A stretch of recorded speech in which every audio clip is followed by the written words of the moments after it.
Hey guys, Ramsey here. Welcome to another video. Today we have a ranked sport video, and it's the dog days of summer here in Texas. It is middle of July. We've got months left of 100-degree heat, and so I figured what better time to do a sport video. Now, I've already done a unranked sport video, which is a little bit more comprehensive. I included some fragrances that I just enjoy wearing in the summer that don't really have anything to do with necessarily a sport flanker or something like that. So there were things like, Guerlain's Vetiver and other things in that video. So if you want more of a comprehensive list, fragrances I love wearing in the summer, Bowling Green by Jeffrey Bean, Bowling Green Cologne by Jeffrey Bean, stuff like that, go check out my previous unranked This Is Not a Top 10 Sport video. So this one's going to be a little bit more condensed. So this is actually going to be a top 10. This is going to be a top 10 of sport flankers in my collection. And so most of these either say sport on the bottle, or they say Eau de something, or one of them is Un Air, and so you get the idea. Sort of a, one of them is live, so sort of a take on the original with a sport twist, if you will. So this is going to be a little bit more condensed video, but they will be ranked as far as my favorites go. And if you know my taste, there's probably no doubt which one is number one. But this is a fun video for, newer folks to the channel to sort of check out what I really love to wear, and also get a feel for perfect fragrances for the dog days of summer. But first, let's do scent of the day. And today, I'm actually wearing something that you would not think would work, but damn it, I am absolutely loving this, although I just love this fragrance. I would love to have a bottle. This is from the house of Bortnikoff, and it's called Exquise. And I believe it was Scott from Germany who very kindly sent me this. If I'm mistaken, I do apologize to the person who sent it to me, but I've basically worn all 5 mils or whatever this is. I have a full review of this of this fragrance on the channel if you want to get my thoughts, but in a nutshell, Exquise came out in 2018. They then re-released it in 2020. I'm not even sure which version this is. I'm thinking this might be the older version, but it's sort of this animalic floral fragrance that opens up with Dmitry Bortnikoff's sort of patented cardamom, that spiciness that you're used to getting from him. And the star of the show here is this champaka flower. And Dmitry Bortnikoff does flowers like nobody.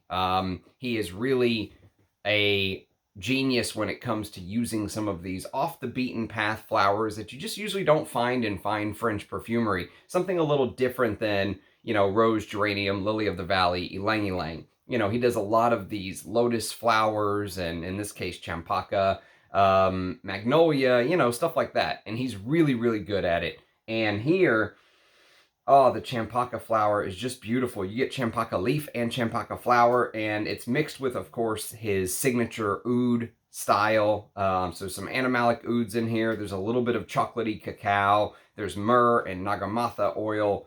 So just an amazing composition. Loving the blend. I've got some samples of some Bortnikoffs that I've been sort of putzing around with and playing with, and I'm going to do videos on them soon, but neither of them are, pure home run fragrances. So I'm really trying to get an understanding before, because I have small little samples of them. So you'll see some more Bortnikoff videos on the channel soon. Really used to be one of my favorite artisanal niche brands, if you will.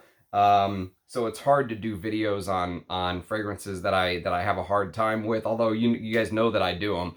I was very unkind to his newest release, Scheherazade, and the new composition with Russian Atom was a little bit of a letdown for me. So, the path that the house is going is sort of tough for me to follow, but I still feel like I want to put out the content that is how I really feel, and even if that's not the best news, but I just have to sort of formulate my thoughts. So more Bortnikoff videos to come, but that is my scent of the day. If you get a chance to try their Exquise, I really think it's probably one of the better ones that I don't have in my collection from him.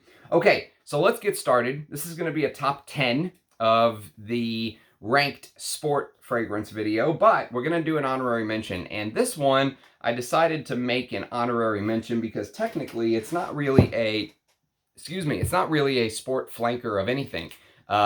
It's a fragrance that has a very interesting backstory and that I think deserves to be on this sport list because it's perfect for this time of year and weather, the heat especially.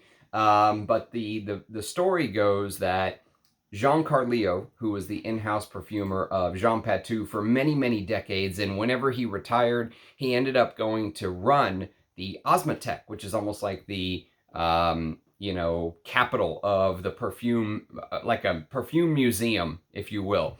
And he runs the Osmotek in France. And but before that, he was in-house perfumer of Jean Patou, one of the greatest perfumers to have ever lived, as far as I'm concerned, especially when it comes to true fine French perfumery. And this is a fragrance that he didn't want to do. Basically, the story goes that the owners of Jean Patou were really twisting his arm to make a fragrance like this because this is what began to really get popular with things like New West by Aramis, and Cool Water, of course, was a huge hit.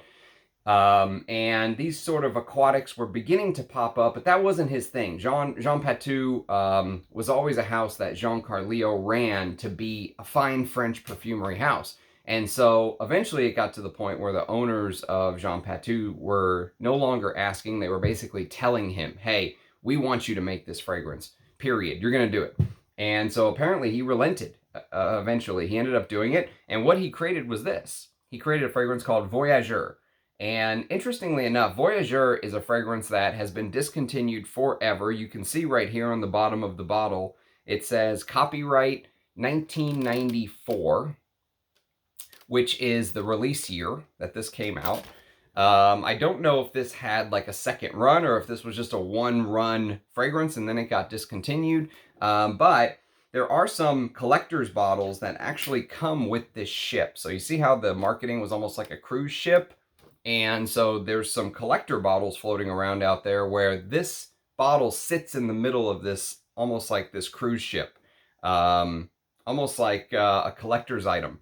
Almost like collecting, Hess, what are they? Hess fire trucks or something like that, right? Very cool little piece, but they're harder to find in that version. But if you can find, like I did, I found this 50 ml bottle for like 30 bucks or 40 bucks or something. Absolute steal, because this has Jean Carlio's theory of creating fragrances with beautiful natural Mysore sandalwood. There's Mysore sandalwood in this bottle, which is crazy that you can find this for 30 or 40 bucks. It just goes to show. And, old school lavender and all of this stuff that he loved using in a perfume, fine French perfumery, up and down, right? That was his whole motto. But what he did is he ended up adding this Cologne sort of aquatic opening. When you smell the fragrance originally, you're going to get that for the first 10 minutes or so, maybe 20 minutes, right? And then it's gone, and it disappears, and that fresh aquatic sort of, there's some grapefruit and orange in the top as well, dissipates. And what you're left with is almost like smelling a vintage masculine from Jean Patou once that aquatic top sort of burns off. So what he did is he made the fragrance that they were asking him for, but he did it his way. And damn it, I respect the man for doing that. If you are into vintage fragrances, if you like his style, if you like things like Patou pour Homme or even Patou pour Homme Privé, I would urge you to get your nose on this. Give it time, give it hours to cook on your skin before you judge it. Don't judge the initial aquatic opening.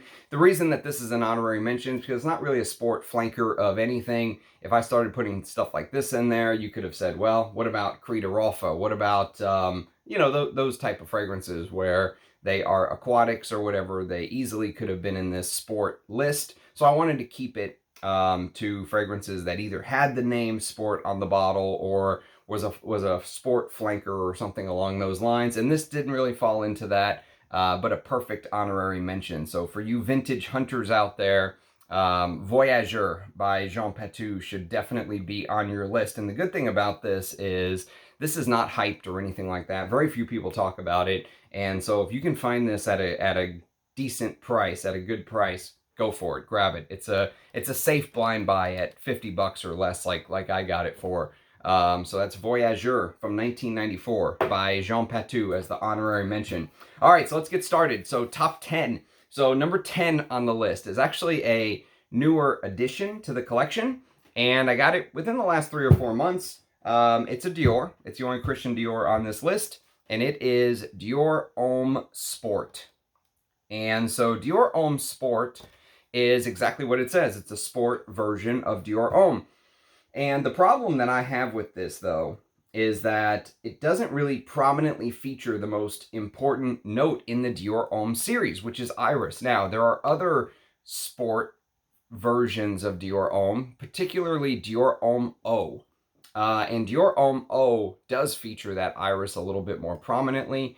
That's also discontinued. This version, I don't think they're making the 2017 version anymore. I think they have now moved on to the 2021 version or 22. I forget. I think Francois Demachy's last fragrance was a new version of Dior Homme Sport. But this has this citron fruit with blood orange, grapefruit, and pear. And pear is a note Dior knows very well. It's featured prominently in Dior's Higher from 2001, which does not get the love it deserves. That's also a fragrance that easily could have been on a sport list. It's perfect for this type of weather. With Elemi resin. And Elemi is a note that I really feel like Dior either got a heck of a deal on, and Francois Demachy just really loved using Elemi, because if you look at 2017 in particular, there was Dior Homme Sport, which heavily featured this Elemi note. There was also Eau Sauvage Parfum, which they reformulated from the 2012 version. They removed the Somalian myrrh, and they moved in this Elemi resin. And it's a note that I think Francois Demachy works with pretty well, but for a fresh, citrusy take on Dior Homme, for a sport flanker, this is good. You can just sort of spray away. You'll never offend anyone with this. There's some Haitian vetiver and sandalwood in the base. It's just missing that, iris. It's missing the Florentine iris that's so beautiful in the original Dior Homme. So for me personally, probably the reason I bought this actually is because the cap fooled me. See how the C and the D are split? And that's how they are in vintage Dior bottles. Newer Dior bottles, they actually look like this. The C and the D looks together. Almost like Chanel-like, if you will. And so I saw this cap and I was like, oh, well, this can't be the 2017 bottle, because I think they had already changed it to the connected C and the D. I didn't realize the top of the atomizer. And so this cap fooled me, because I was like, this has to be at least the 2012 bottle. I'll take it. But it turned out to be the 2017 bottle. I'm still glad to have it. It's a nice fragrance, but it's not something I'm super excited about. That's why it's at number 10. But I do have a sample of Dior Homme Eau, and I will review that fragrance one of these days. Okay, number 9.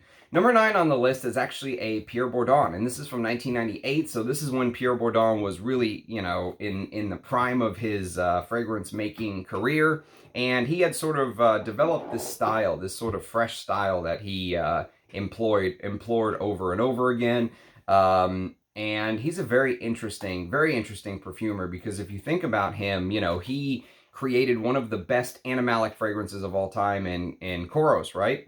And then he created one of the best fresh fragrances of all time in Cool Water. So think about a perfumer so versatile to create one of the greatest perfumes in one category and then do a completely separate category. That's almost unheard of. I think Pierre Bourdon is one of the all-time great perfumers, ever to have lived. And of course, he has Edmund Rudnitska, his master, his teacher, to thank for his style and coming into his own and all that stuff. But this is Live Jazz. And Live Jazz is the third iteration in the Jazz saga from YSL. Original Jazz came out in the late 80s, and then in the early 90s, there was a fragrance called Jazz Prestige. And then Live Jazz came out in 1998, all right? And so Live Jazz is sort of the fresh, citrusy sport version of Jazz, if you will. It opens up with this mint, grapefruit, and bitter lemon. And this used to be one of those fragrances that you could find at discounters for like 20 or 30 bucks. If you go watch old reviews on Live Jazz, for example, like I think Mark from the Robes 08 channel has a great review on Live Jazz. You can go check that out if you want sort of an in-depth review. But I remember him saying, at discounters for 20 or 30 bucks, this isn't a bad fragrance, that kind of thing. That was sort of the way people thought about this fragrance back then. It was a cheapie. And then it got discontinued. Now bottles are going for $200-300. I wouldn't pay that for this. I don't think it's worth that. I think $100 or so is sort of fair, but it's got an interesting note of rhubarb leaf, which adds a little bit of this fruitiness, a little bit of depth to the fragrance, and some herbal coriander with cedar, amber, and vanilla in the base. And so for a fresh, citrusy, sporty style fragrance, this is not bad.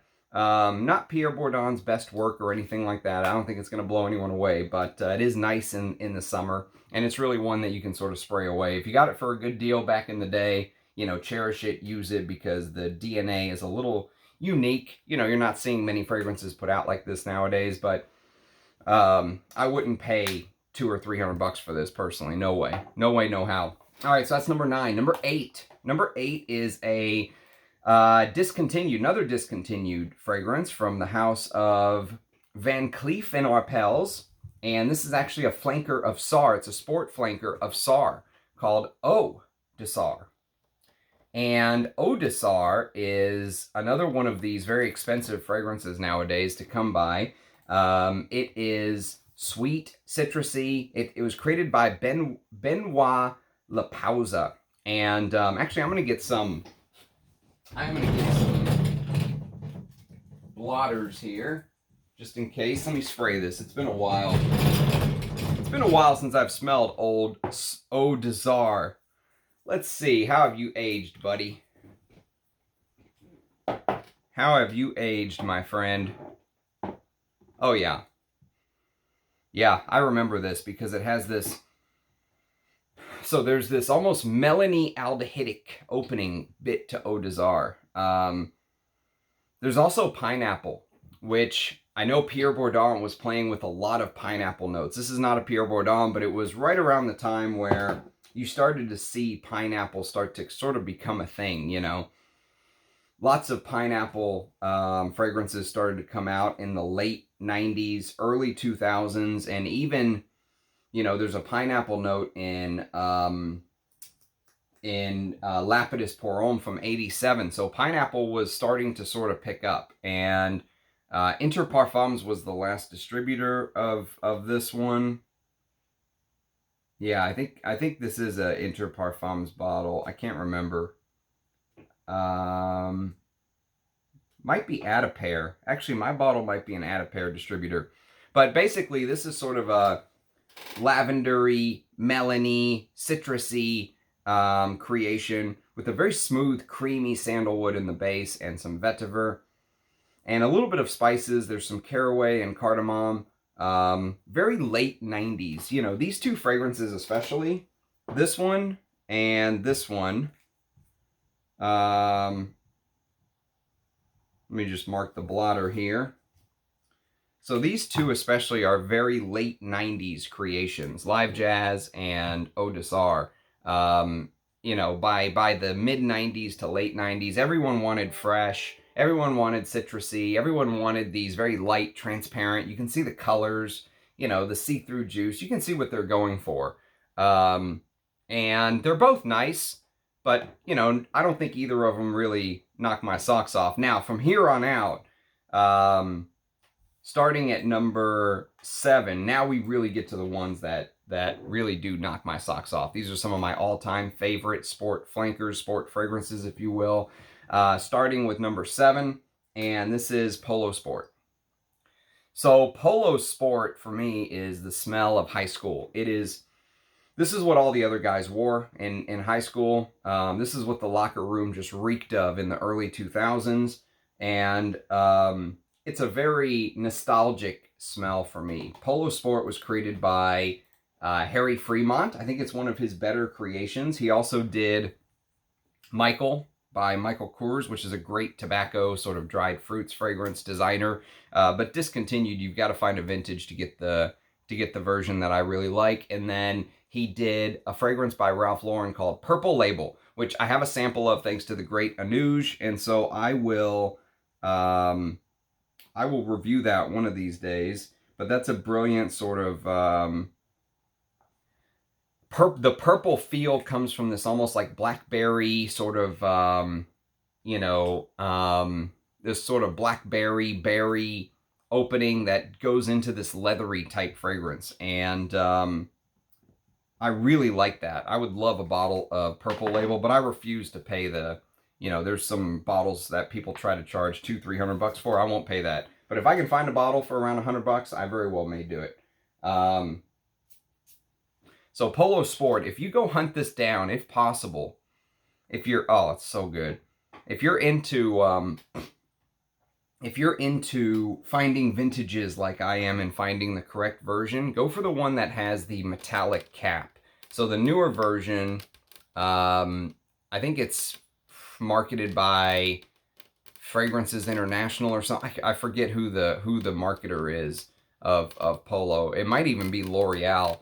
But the new version has this almost like plastic baby blue cap. And so one of the ways you can tell the vintage is the metallic cap, or if you flip it over on the bottom, you'll actually see the distributor listed as Cosmere. And so if you can find the Cosmere version, it's much deeper, it's much richer. You really get more details in this version. And so you pick up more, it's like, you know, painting with a fine point brush. You know, you can really see the details in the vintage Cosmere version. It's deeper and it lasts longer. And so you get lavender, aldehydes, mint, tarragon. I love tarragon as a note. Neroli, mandarin orange, bergamot, lemon. There's a seagrass note in here with cyclamen, geranium, jasmine, rose, rosewood. Another note I really love. I love rosewood, with ginger, and then amber, guyakwood, sandalwood, cedar, and musk. And you can see this fragrance is made almost like they used to make the aquatics in the late 80s. So take something like New West, or even something like Aralfa by Creed, which came out a couple years before Polo Sport. And, you know, this is the style that they did it in. It wasn't just aquatic. It wasn't just marine. You know, you got other things in there. They used the tarragon. They use things like pine and spices and, you know, sometimes even oak moss. There's no oak moss in the base here, but sometimes they'd use things like oak moss. And so that's the type of fresh aquatic fragrances that I really go for. And this is one of the better ones. This is absolutely one of the better ones. And people love this. I mean, especially the vintage Cosmere version. People absolutely love when I wear that. Polo Sport is amazing in the heat. And there's some depth to it. It's not just a boring aquatic. So Harry Fremont, shout out to him. He made an amazing fragrance there. Okay, so that is number 7. Number 6. Number 6 is a very little talked about Guerlain flanker.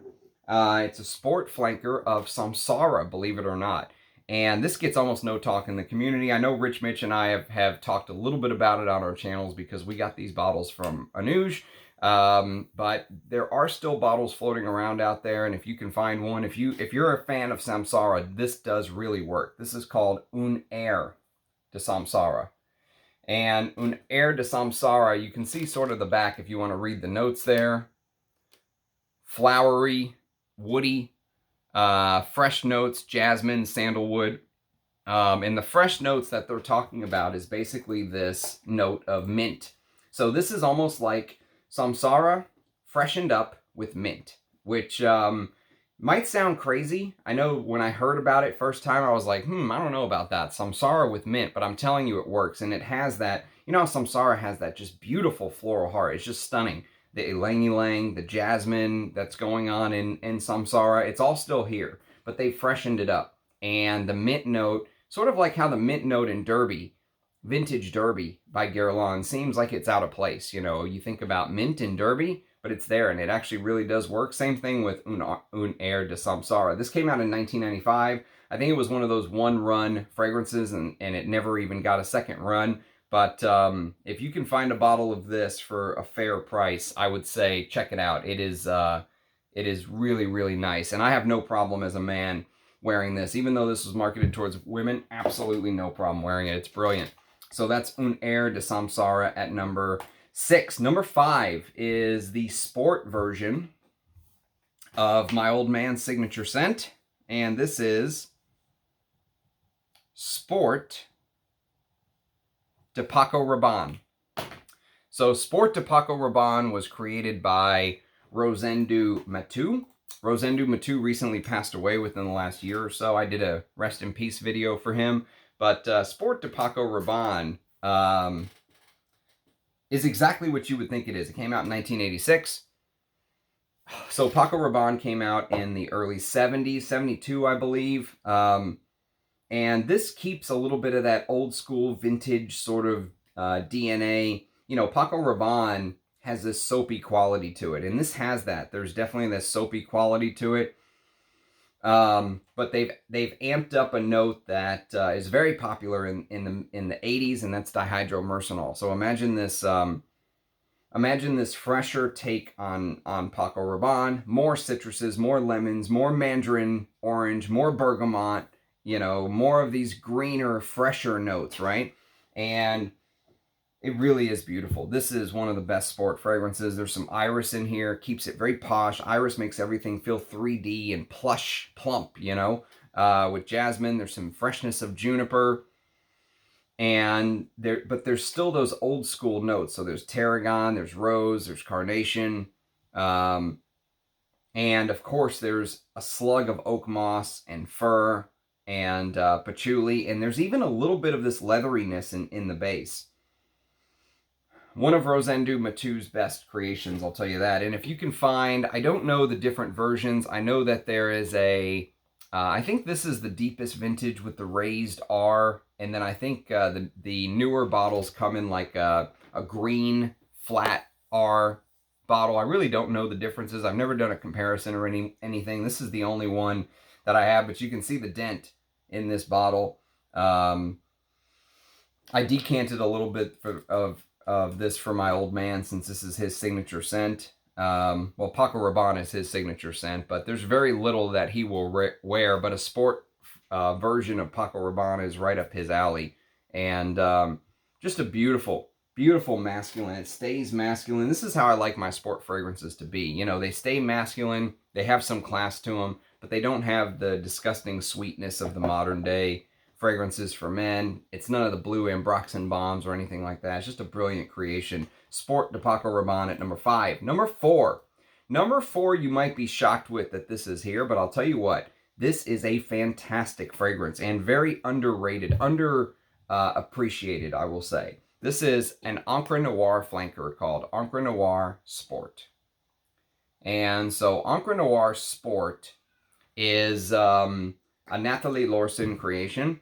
Oh, God. So this is, if you've ever smelled proper vetiver essential oil, this is one of the closest fragrances I've ever smelled that really will get you to smelling what proper pure vetiver essential oil smells like. It is fantastic. And it's also a fragrance that it's one of those fragrances where it's probably like the last fragrance that you would expect to have a sport flanker. Like, who would think Encre Noire would have a sport flanker? It almost goes against all common sense, right? But it just works. It's a grapefruit, bergamot heavy take on Encre Noire Sport. They added some aquatic notes in here to add to the freshness, but they ended up staying true to the original Encre Noire. And so it's got many notes that you'll find in Encre Noire. It's got the cypress, which adds this very medicinal, clean, almost like this, it's almost like cypress to me is like a wood that just cleanses the air around the tree. You know, it just has that medicinal property to it. And then they've got the provincial lavender. They keep the bourbon vetiver and Haitian vetiver combination. So it's the same vetiver combination as an Encre Noire. And they keep that sort of musky cashmere wood base. And if you know Nathalie Lorson's creations, you know she's a huge fan of using this sort of musky cashmere wood dry down with even a little bit of pepper. And there's no pepper listed, but there may be a little bit of this peppery bit, just because I'm guessing she likes to stay true to her style of creating fragrances. It's just a brilliant, you know, for the summer, if you want to wear a vetiver fragrance that just fits perfectly in the heat, Encre Noire Sport is completely underrated at number 4. Number 3, all right, we're in the top 3. We're in the big hitters now. Number 3 is a fragrance that I basically used to consider My favorite sport fragrance of all time. And you know what? These top three could probably all be interchangeable on my mood. They're that good. These are the best sport fragrances in my collection, I would say.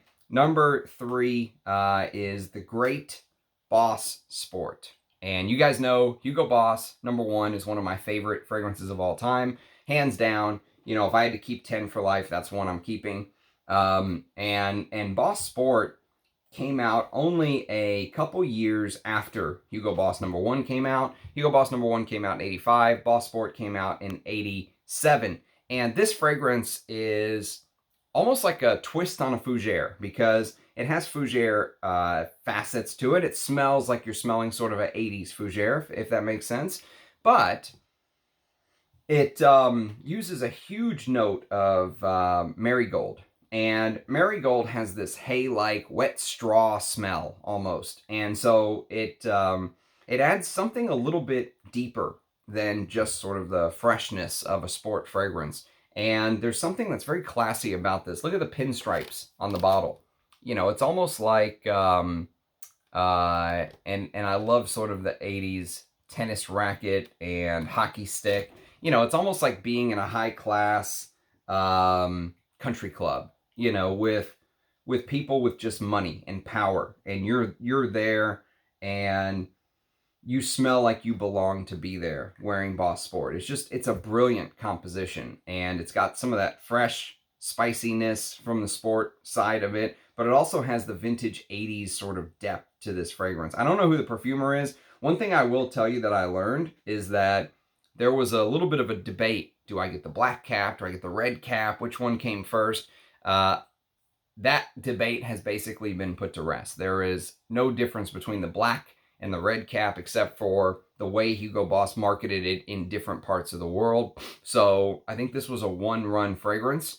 So all bottles smell the same.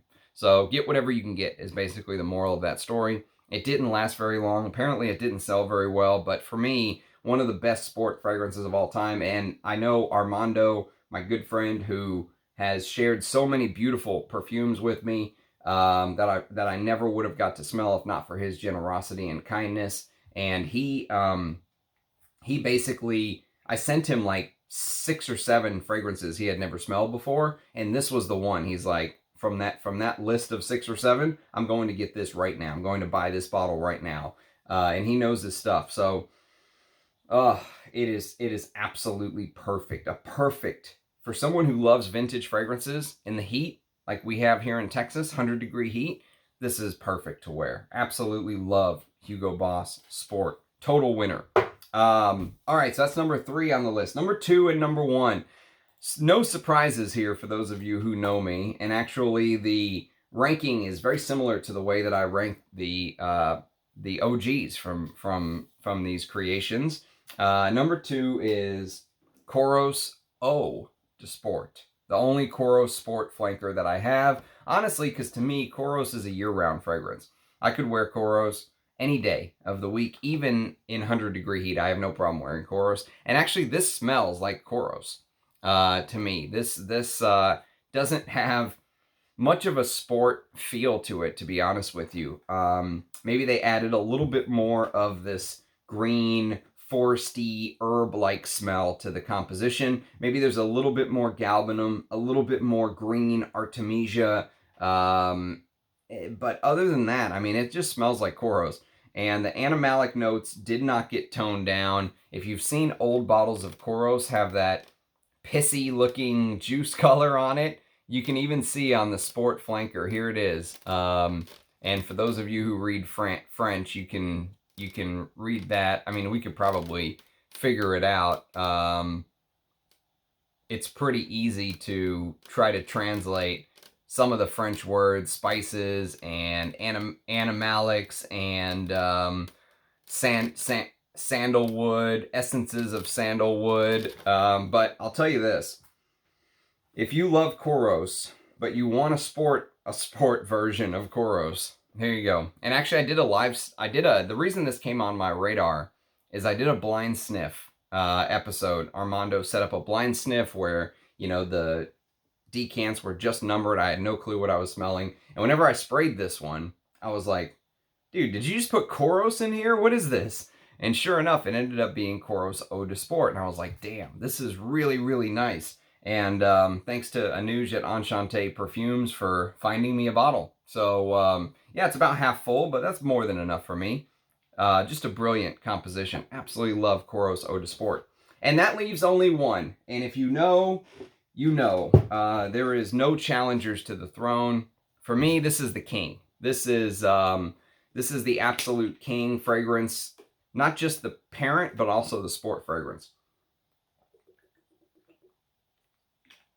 This is the one place I really feel like Chanel misstepped, in my opinion. Very rarely do I think Chanel make mistakes. And usually when they do make a mistake, they just push right through it, right? They don't give up on things.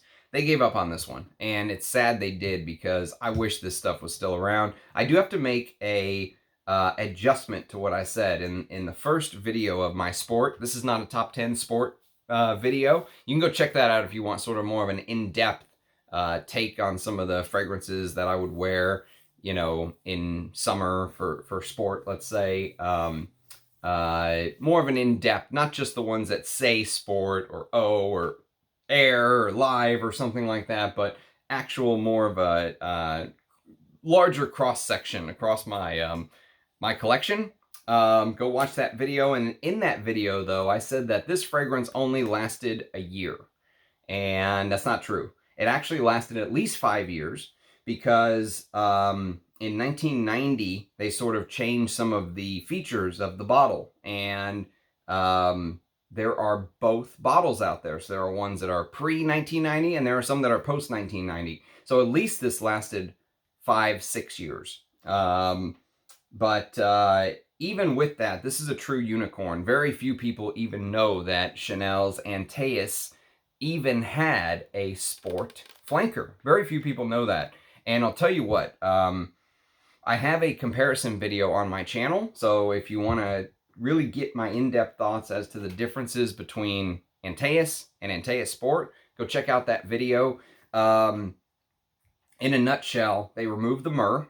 All right, so it doesn't feel as resinous and as thick and as heavy as Antaeus. But what they didn't do is they didn't tone down the castoreum. So just like this doesn't feel like much of a tone down on the civet of Kouros, or the animalis base, or whatever the hell you want to call it, that animalic bit that makes Kouros Kouros, so too did they not tone down the castoreum in Antaeus. And because of that, and because of the fact there isn't as much resins, it really feels like you can peer right into the heart of Antaeus, and you can see that castoreum almost even clearer than you can in the OG. It's absolutely brilliant. Now, they added a couple things that are supposed to make it more sporty. So, for example, they added peppermint. I don't think there's any peppermint in regular Antaeus. And they added vetiver, right? So maybe a little bit more of that green. You know, vetiver, depending on which type you use, can have this freshly cut grass feel, because vetiver is a type of grass. It can also have this earthy, smoky, woody-like feel, depending on where it's grown. I mean, if it's grown on the side of a damn volcano or something, it's going to be more earthy and smoky and stuff like that. It depends on the soil that the vetiver's grown in. But so they tried to add some things, maybe to sporting it up a little bit, but honestly, it just smells like a brilliant take on Antaeus. And I wish they would have kept this around for more people to smell and enjoy. I'm glad I have a backup bottle of this, because this could be a signature scent. Like if you said, Ramsey, you have to pick one combination of father, son, sport, you know, versus OG. You can wear the OG in fall and winter, and you can wear the sport version in spring and summer. This would be my choice. I would pick Antaeus for fall and winter, and I would pick Antaeus Sport for spring and summer. So yeah, that's my ranked sport video, top 10, with the honorary mention. Don't forget about Voyageur. This is definitely one to hunt down if you like fine French perfumery. So that's my take. Let me know what your favorite sport fragrances are. Obviously, I don't have that many in my collection. I had to pull out the, you know, Un Airs and the Lives and the O's, Odesar. So I don't have that many true sport fragrances in my collection, because they're not my favorite, but I do like to be season specific sometimes, although other times I just like to wear whatever the hell I want. So I kind of go against the stream, and the whole point of creating this channel was so I could share my love of perfume with you guys. And sometimes I say things that the crowd agrees with, and sometimes I say things that they don't. And honestly, I don't really give a shit one way or another if people agree with it or don't. That's the beauty of having a channel for hobby, is that if people don't watch it because they don't like what I say, oh well, don't watch. This is not a channel that's made to make me rich or be YouTube famous or anything like that, and that's not my goal here. So yes, I appreciate everyone who does watch and does support the RAM. It is very much appreciated. The support from the community is not something that I ever expected when I started the channel. But I've got to know so many more fragrances in the last couple of years since I've had the channel than I knew before the channel. And there's still so many more fragrances out there to talk about. It's impossible to keep up with everything. But I do have more Bortnikoffs that I'm going to be talking about soon. Specifically, there's one called Classica that I've been testing. So you'll see a review on Classica very soon. There's also one called Oud Sinharaja. Oud Sinharaja that I've been liking. So there'll be some more Bortnikoff reviews very soon. But if there's anything from my collection particularly that you want me to prioritize reviewing, do let me know. I'm going to do a separate series very soon called the All-Time Great Series, where I'm going to review things like Mitsuko and Shalimar and Antaeus and Kouros and my all-time favorite fragrances, because I've been sort of just pushed. I haven't done any full reviews there, mostly because I'm scared I'm going to not do it justice. But I'm going to give it a shot. There's no point in having this channel and just constantly spinning my wheels and doing things I don't have full bottles of, which I have been doing just because I want to get my thoughts out there and ignoring the stuff I absolutely love, right? So I'm going to prioritize some of the true loves very soon. But other than that, if there's any other reviews or video ideas that you think would be cool to share with you guys, leave it in the comments. We're still small enough where I can respond to every single comment, and I do. I try to respond to every single comment, even the unflattering ones. I usually don't delete comments unless they're just, how would you say, just out and out, just either just flat out rude, or, they're just there just strictly to try. If you're just putting a comment to try to piss me off, I'm not going to leave that up there if you're just going to talk shit to me. But other than that, like, if you have a legitimate thing to say about the content or anything like that, I leave pretty much all of the comments up. A lot of times I'll just say thanks for commenting, and that's that. But do leave a comment. I love seeing your faces down below. Cheers, guys, and I'll catch you next time. Bye-bye.